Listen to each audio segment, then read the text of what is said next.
what brought this book to your mind? There are really two sides to the story of the inspiration behind this book, and one side is professional. I've been a journalist in progressive media, as you noted, for about 15 years now. And during that time, I was also living abroad in a number of countries. So I've lived in about 8 countries throughout my life. And at the same time that I was writing and reporting about issues that felt intractable in the US, I was experiencing firsthand that a lot of these problems have been solved in some of the places I'd been living. And I really wanted to share those stories. I found them inspirational to go from this point of success and really show my fellow Americans that these problems are not intractable, that regardless of how frustrating and how hard it is to fight for them, that it is possible to achieve these sort of policies that I looked at. And the personal side really comes from a story that I share in the book where I talk about the fact that my mom, both my parents actually, my mom was undocumented from Mexico. And for a long period of time, even after became a citizen, she could not afford health insurance and health care. And so for many periods of time, she wasn't able to see a doctor. And it got to the point where she had undiagnosed, untreated diabetes. And by the time we found that out, she was in a hospital about to have her right foot amputated. Ooh, yeah. When she called me, oh, sorry, go ahead. No, go ahead, please. Yeah.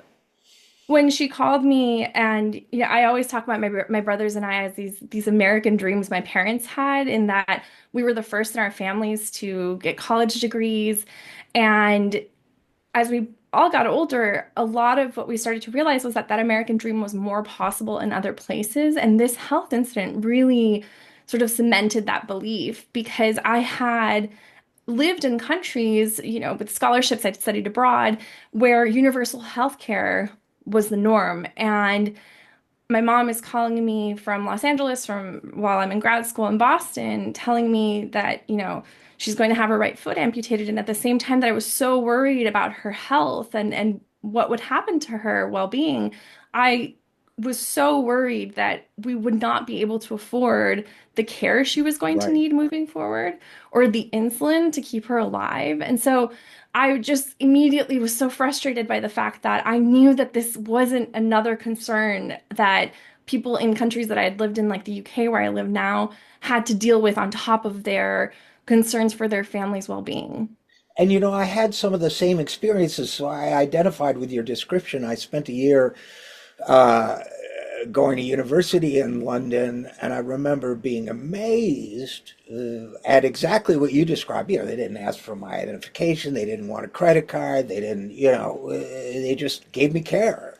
And so I definitely had, I also had that experience in Germany, returning from an assignment in India. I got very ill on the plane. They took me off in Frankfurt and kept me in a hospital bed overnight and let me go in the morning. And they were deeply, deeply apologetic. They said, because you're not a German citizen, we have to charge you $25 for the hospital stay.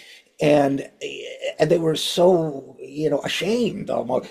So the fact is that there's a meme that says when it comes to healthcare, for example, it's simply impossible to do what every other developed country in the world has already done. So that's part of it. But I also thought there was a very important angle, Natasha, to what you write about, and that is a sort of psychological state that's been induced in us Americans. You talk at one point about kind of a palpable despair you sense when you come back to the country. You talk about, at one point, you say, American progressives can often get bogged down in defeats, which is definitely true. And in another place, you say, if only more Americans could see what I was seeing, which almost as a mission statement for the book, I think. It made me think of Margaret Thatcher saying, there is no alternative, Tina, right? Uh, and I think it is important for people to see that ideas we consider radical or impossible are everyday realities in other parts of the world.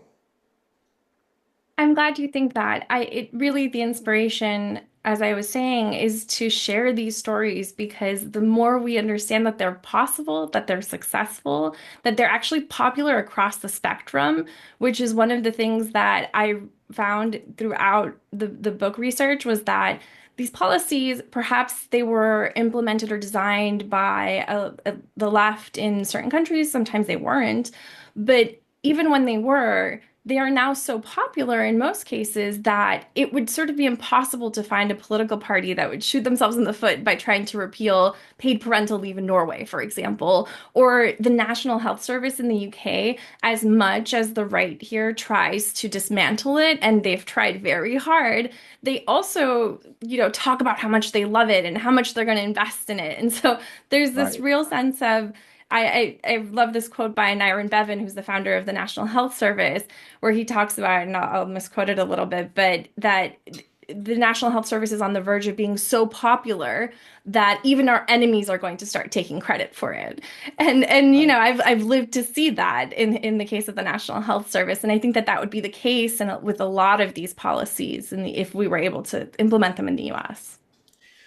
And by the way, your quote reminded me of another quote by a British politician, Anthony Benn, who, when in the midst of one of these social welfare debates, said, "No general ever had to say, I'd like to bomb Baghdad, but I don't have the budget for it." So yeah, the British are well ahead of us on this. And as you say, even when right wingers are against it, they have to pretend they're for it.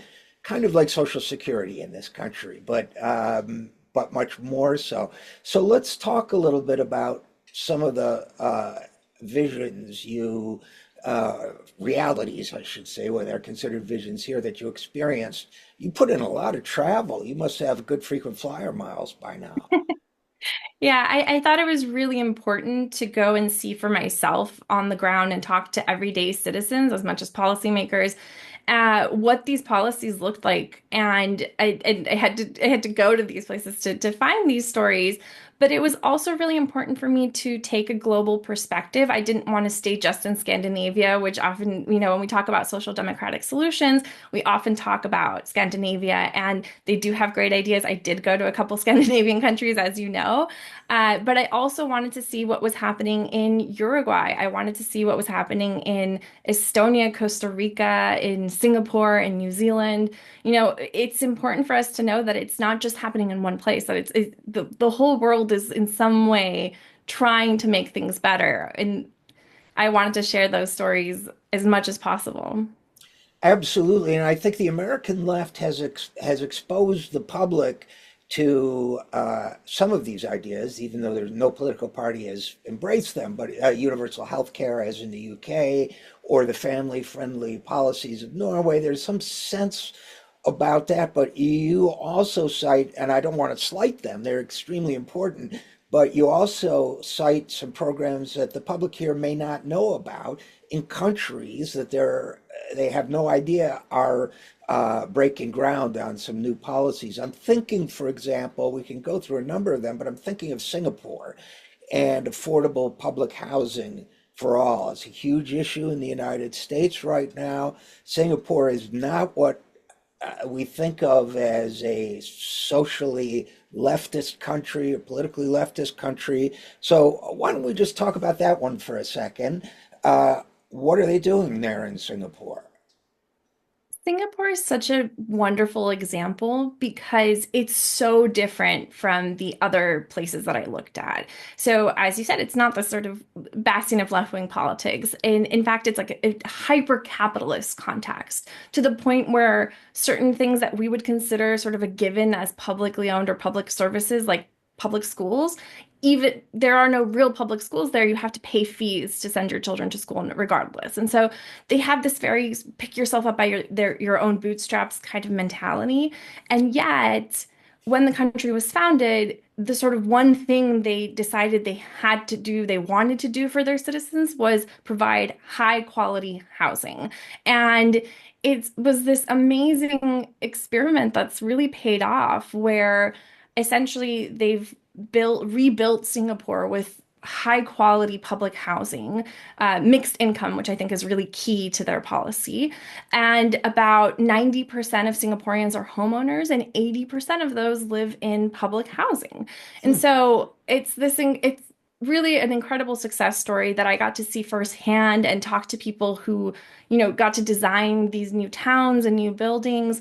And what they told me over and over again was that there was no stigma attached to public housing, that everyone lived in public housing, to the point where I went to see sort of condos, private condos as well. And there was very little difference between the quality in a lot of these buildings. And many Singaporeans told me that, like, why should we live somewhere more expensive when public housing is just as good and a better deal for us?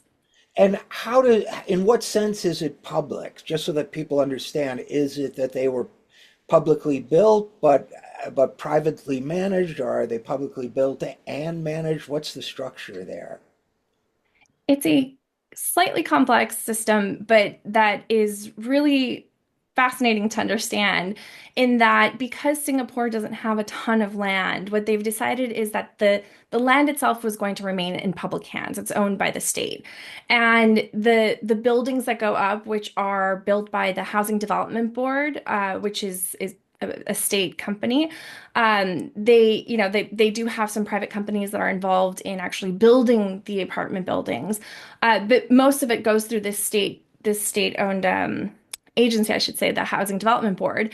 And what the way that people are homeowners, which is really fascinating because it is this kind of contradictory thing that public housing would then you could own your own home and it's public housing, is essentially because of those leases. There, most of the buildings are 99-year leases. The land always belongs to the state, and so there's no chance of really the apartment building suddenly going into private hands for profit in any way. They are really generally for housing the citizens of the country. But they've really wanted to encourage home ownership because they felt that this sort of staked people into their growing society and also made them feel prouder about their homes if it was their own. And the way that they did that was really fascinating is that they had these mandatory savings um, accounts that were originally for pensions. And they are both employee and employer contribution based. And in a few years into this experiment of building public housing on a mass scale, the government decided that perhaps a good way to do this was to allow people to use those pension savings or portion of them to put a down payment on their homes. And then the rest of the money could come from HDB, the Housing Development Board that I mentioned. And so these loans are essentially what we would consider a mortgage, are coming directly through your own savings account, which results in this incredible fact, which is that essentially there's no such thing as foreclosure on public housing in Hmm. Singapore because whenever, if someone is unemployed or can't make their monthly payments, the Housing Development Board just works with them to restructure their loan because the house belongs to their own savings account, not a bank. So it's really a public system, and if I were to try to guess how that reconciles with the sort of super capitalist philosophy of that country, I would say that, particularly when land is in short supply, you need people to work at your companies. And without a workforce that's financially secure enough to come to work and in a place like Singapore, crowded and so on, you won't be able to engage in free enterprise. Maybe that's how they squared, I don't know if you know, but maybe that's how they squared this, very socialist seeming program with their capitalist vision. Certainly, there's this sense that homelessness should not exist. And even though most Singaporeans wouldn't say this, housing is essentially a right in Singapore.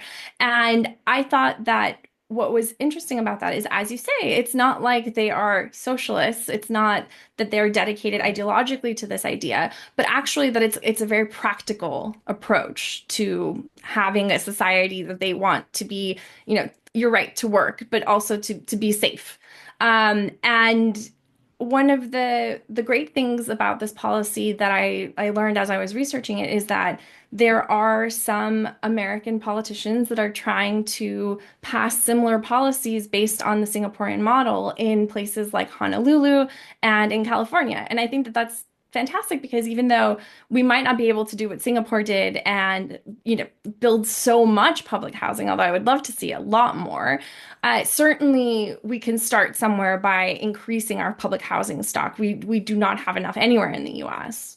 Right. And I completely agree with that. And I worry about things like YIMBYism that rely on competition in the free market uh, because it never seems to work out. But let's switch to another really interesting program. Portugal has, what you described as a radical drug policy program. And you mentioned, by the way, on a personal level uh, that addiction has affected your family. It's certainly affected mine.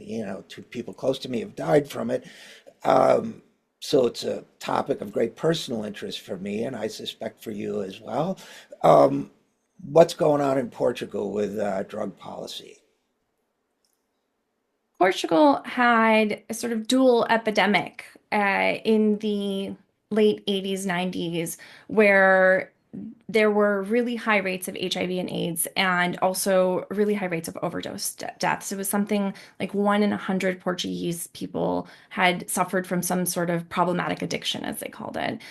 And it really became just such an untenable crisis that what people told me there was that it affected everyone from every aspect of society. There were politicians who had family members who were affected by this directly.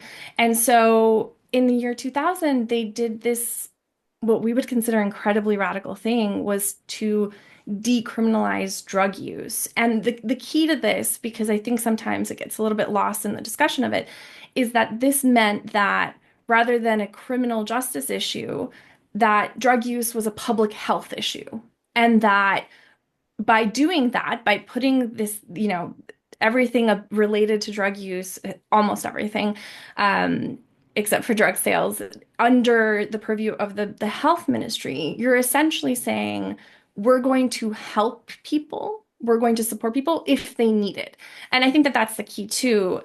Their biggest invention by aside from decriminalizing drug use and having these really great harm reduction and treatment programs throughout the country, they invented these dissuasion commissions, they call them, or CDTs, in which if you're caught with an amount of drugs that are, or illicit drugs, I should call them, that are for personal use, that are of an amount that would be deemed that by the police, you get a ticket kind of similar to a speeding ticket. And you're then cited to go and talk to someone at the dissuasion commission, which is usually, there are usually two people who sit down with you, a social worker or someone with legal expertise in this field, who will sit with you and talk with you about why you use drugs, what your relationship to drugs is, what your life is like. And I spent some time at one of these CDTs in Lisbon, and what was really fascinating was that it allows people to early on in their relationship with drug use, hopefully, to have conversations with people who can then give them more information about support available in case something does change, or, if it is already in an advanced stage and there is a problematic use issue, then they can again offer resources, offer treatment, offer, a number of things. Uh, and I had a really great experience when I was there where I talked to a young man who was at one of these CDTs who had been stopped by the police while he was driving. And he was asked, do you have anything illegal on you? And he said, oh, yeah, I actually do have some, I think it was cannabis in his glove compartment. He was very honest. And they said, oh, okay. He didn't even know. This is another thing I found there, that a lot of people don't even know that drugs are decriminalized until they're kind of faced with this. And so he had this ticket. He had to go and see the CDT, and he came away from the conversation with the social worker who sat down with him, telling him, I wish you actually had resources like this for quitting cigarettes as well, Yeah. quitting tobacco. It's a difficult addiction to kick, and I would love something like this for that too. Right, absolutely. And we know our policies aren't working. So it sounds radical to American ears, but it's actually not. It's reasonable. There are a couple other things. I do want to give us enough time to talk about the recommendations for Americans too, but a couple other things worth mentioning. For example, Costa Rica's biodiversity law, just briefly, what's that all about? Costa Rica essentially took a convention on biodiversity and made it their own.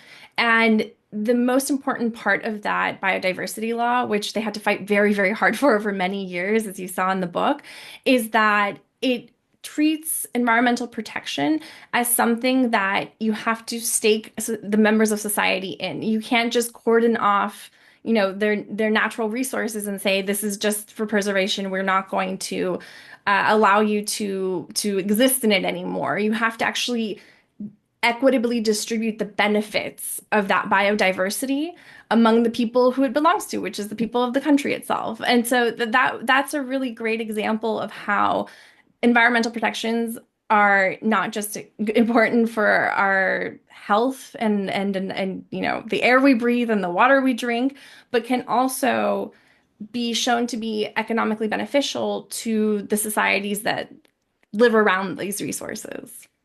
And it's so important. We see, I mean, internationally, we see, for example, that uh, African game preserves, often one of the reasons for the terrible problem they have with poaching, and I've seen it for myself, is is the fact that they have not made any or accommodations for the people who live there or near there.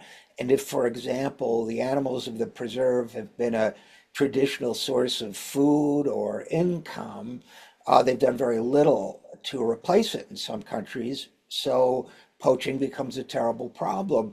It seems to me an approach like that would avoid that kind of problem and maybe avoid the kind of political toxicity that some environmental programs have in this country. I was just, unfortunately for my sanity, reading all of Donald Trump's executive orders, and one of them is entitled something like "Helping People Instead of a Fish," as the name of the executive order. Because, but it plays in this country because people see the environment as like, oh, you care about that, like, weird little fish going extinct because there are only a dozen of them, but you don't care about all the people that are starving because of the dam or whatever. Um, it seems to me the biggest problem we have in protecting the environment is there's an element of truth in that. So is that sort of relevant to the experience of Costa Rica, for example? Yeah, absolutely. I was told similar stories in Costa Rica to what you were talking about with in terms of poaching or hunting, where you can tell a community that an animal is endangered, but if they need to eat because they're starving, then they will still hunt it down because they have no real recourse.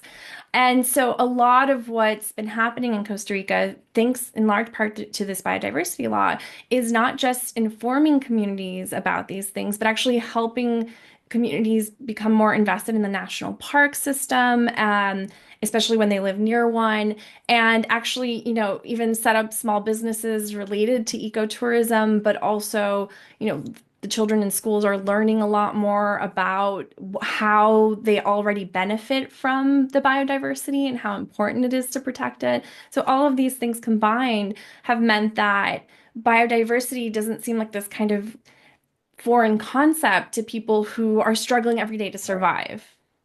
Right. And we haven't helped them make the connection without that. So why they need it. Well, there are several other a number of other programs and countries in there, but I did want to sort of take a turn a little bit here and talk about you have 6 lessons for America from around the globe, and I wanted to talk about those with you briefly too. Lesson number one was interesting. We can make the best out of the worst of times. Well, what do you mean there? That's a really important one for the period that we're in now. Uh, one of the important lessons for me from doing all of this research and talking to all of these people in so many different contexts was that actually some of the best solutions came out of the darkest times in these countries' histories. And so the NHS, the National Health Service in the UK, came out of the ashes of World War II. You have things like the Singaporean housing model coming out of a new country that was scrambling to figure out how they were going to move forward. And uh, you have things like Estonia and Finland and Norway all looking to very different policies in order to grow their economies at a time in which they really didn't have that many resources. Or Uruguay, which we haven't talked about, but they greened their grid in less than 10 years. And really, it was because of a financial crisis that they were facing every single time that they had droughts that would, completely devastate their electricity system because they relied so much on hydroelectric. And so I really want us to remember that even in the darkest times, we can hope and we can envision something better and organize and start fighting for it and build coalitions around these questions and not despair. As much as, of course, I want to despair as well. It's so important to know that there's another day to fight, and that we will eventually prevail, I believe. And a couple things about that. One is it was interesting how the emergency aid programs that were passed in the face of the COVID epidemic in this country really made a difference in reducing the rate of poverty, including the rate of child poverty, reducing inequality. And unfortunately, we didn't. So that was making the best. Things actually got better by certain measurements. But of course, we didn't stick with it here in this country. So, we didn't take advantage of what we learned in a crisis the way that other countries have done. And a quick aside, by the way, just for whatever reason, I recently read that John Lennon's, of the Beatles, was famous for wearing these round glasses, round metal glasses. And I recently read that that's what the NHS gave out because they, since World War II have had vision coverage, which we don't have even in Medicare. And so he was wearing NHS free glasses while he was making millions of dollars in the Beatles, which I like to think was some kind of proletarian statement. But it shows a little anecdote that shows how different the world can really be. Um, you also say, and this is one that will resonate with a lot of people. We need a society built for the many, not the few. I think most of us would agree. But what was it in your travels that reinforced that for you? In the US, we really live in a society in which if you're wealthy, you can afford the best of everything, the best healthcare, the best elder care, the best housing, the best schools. But the majority of Americans, despite living in the wealthiest country in the history of the planet, do not have access to those things or very limited access. And I saw for myself that that doesn't have to be the case, that other societies have made other decisions to more equitably distribute their wealth. And when I think about building a society for the many, not the few, you really see, and this has been the case for a long time, but it's becoming sort of more apparent, the sense that there are these sort of oligarchs in the US that can do whatever they want, and yet the majority of Americans can't afford a doctor's visit. Or, I think something like 27% of household income or household spending goes just on healthcare. How are you supposed to save or send your kids to college or anything like this when you can't put a single dollar away because you're spending it all on things like healthcare? Absolutely. And, I think it's a great point. And in terms of some of the other lessons, uh, here we go. We need leaders. Now, that was an interesting one for me because there's a kind of leftist aversion to powerful leaders and powerful personalities, but that's not really the kind of leadership you're talking about. You're talking about people who are determined organizers. That's the way I see it anyway. You talk about João Goulão. I don't know if I pronounced that right. A Portuguese medical doctor who worked on drug addiction. Ramon Mendez, a nuclear physicist, and in Uruguay, and so on. So these are not leaders in the totalitarian sense. To me, they're leaders in the community, almost in the community organizing sense. Is that right? Absolutely. A lot of the people that I talked to were just everyday citizens that really just wanted to do well by their fellow citizens, well by their country. You talked about Ramon Mendez, who was a nuclear physicist who was one of the leaders of the energy transition in Uruguay, and it was not for his own, enrichment or for anything like that. He genuinely just saw it as something that needed to happen in order for his country to have stability and be able to grow economically. Yeah, yes. And okay, now we get to my favorite, the final lesson that you write, which is my personal favorite, which is we really need one another. And you write, we need more than political leaders in every country I visited, activists, union members and leaders, researchers, civil society groups, and many more encourage their representatives to write and rewrite policies to serve as many people as possible. Already mentioned Joran Bevan and his role in founding NHS. You mentioned Maori elders and harm reduction workers, et cetera, et cetera, et cetera. This to me is so vital that uh, community, sort of a change-oriented community of like-minded people is vital, and you don't get that on the internet either, I would add. I mean, maybe you can do some organizing that way, but to me, it's person to person, what's the word, palpable interaction that really changes it. But this business about community is so important, isn't it? Yeah, I definitely think that. And I think, as I was saying earlier, in these dark periods, we need to turn to one another and we need to have hard conversations. We're not ever going to be able to agree on everything. Part of the way that I structured the book is that each chapter is based on a single policy from one of the countries that I looked at. And I expect that there will be people who will be interested in a few or maybe even just one. And I hope that then they'll maybe read about another one. But what the reason that I did it like this is that I think that it's important that we learn to come together on the issues that we do agree on and build these broad coalitions and build community so that we can move forward. And that, maybe if someone is interested in paid parental leave, they might be interested in renewable energy after a few conversations or after Right. joining a movement. And I think the other thing that's really key to remember is, like, as I said, these are policies that are now popular across the political spectrum in many cases. And I think that we're starting to see that that's the case in the US as well.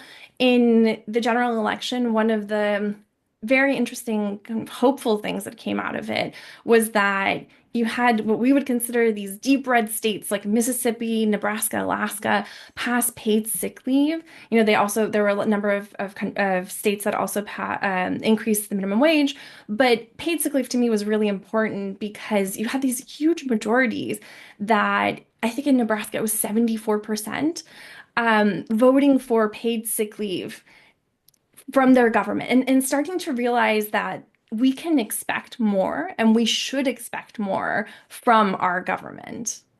Well, that's a great closing statement that I fully endorse. And again, my guest, Natasha Hakimi Zapata, her book is Another World is Possible, Lessons for America from Around the Globe. Thanks for writing it, Natasha, and thanks for coming on the program. Thanks so much, Richard. We depend on your support here at the Zero Hour, so please give whatever you can at any of the links you see on your screen. Thanks so much.